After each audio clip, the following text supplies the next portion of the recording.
Hello everyone and welcome to my channel. This is Dr. Mamta Shukla and today I am here with a very practical advice for all the BBA students and all the BBA aspirants. Well, whenever we opt for a particular program, we think that going to the college and coming back and just getting some good sleep and good food is enough.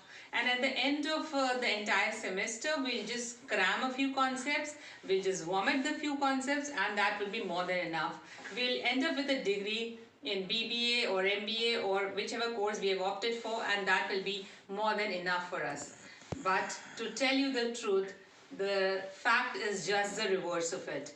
You will have to add something extra that your teachers, that your university expects from you other than your textbook. Your BBA program is a 6-semester program.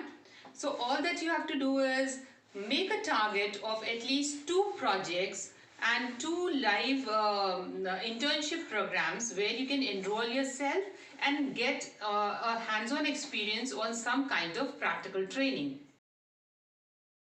Well, I'll tell you the most practical way to gain business experience. You go to any small business owner and offer your help for any practical purpose. Like you can say that, okay, I'll design the advertisement for you, or I'll manage your social media marketing. I'll plan your distribution network chain properly. I'll streamline your accounts or things like that you can offer. He'll readily agree for that. And you will get to know how selling is done, how business is actually done. You'll get a glimpse of that. And every recruiter loves a person who has some experience on the kind of field that he's going to work on. Believe me, if you will work in this particular fashion, every placement drive will be a success for you. You will be hired with every company that comes to your campus. Never ever carry a baggage that I cannot work for a small business house, I cannot work for a small retailer. Business is business. The only difference between the giant business houses and the small business houses is the scale of operation. In small business houses, the scale of operation is low. They are operating at low capacity. Whereas the case is just reverse for giant business houses. They are operating at a larger scale. But the way of operation, the basics of management, the basics of managing a business always remains the same.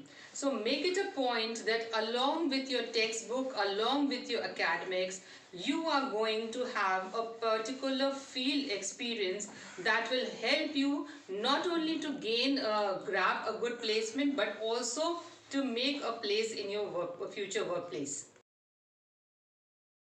Another important question that hovers in the mind of students, especially the final year students, is that whether we should opt for a 9 to 5 job or we should start something on our own. Well, the answer to this question is you should always opt for a fixed 9 to 5 job first at the beginning, because financial security is also important.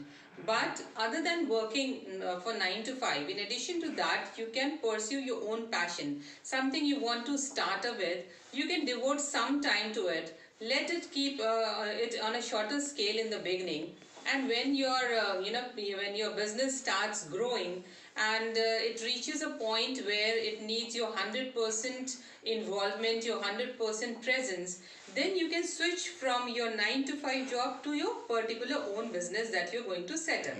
So this will minimize the risk. In case you fail with your startup, like most of the startups do, you will at least gain some experience, and you will not be suffering from a guilt that I should have started something on my own instead of pursuing for a 9 to 5 job. And your job security will still be maintained. Your financial status will not suffer, and eventually your lifestyle will not suffer. So you can opt for both the things together initially. And the most funny part is you'll find so many people around you who will convince you rather that a degree is not important. Oh, what will you do with a BBA degree? You can get that job without a degree. The answer is this particular myth or this particular frame of mind is not at all practical. This is ridiculous in my words. Because if you want to pursue higher education, if you want to grab a good job, if you want to join a good company, a degree is a passport to a better future prospect. If this is not the case, then why so many big companies are hiring Indian CEOs are from good premier institutes, business institutes? Why they are hiring them? Why are they investing so much money on these people? Because degree is definitely important. So to sum up, I'll say a degree from a recognized university, a hands-on experience, practical training, plus your passion. All these things together will reap you success. I hope you'll make a wise decision when you are preparing for your BBA exam, because your time is precious. This is not going to come back at any cost. You'll utilize this time. You will try to gain as many skills as possible during these 6 semesters, and definitely if you want to go for MBA, if you want to offer a job, if you want to start up, you will have sufficient knowledge, sufficient wisdom to pursue it. I wish you all the best for all your future endeavors. Thank you.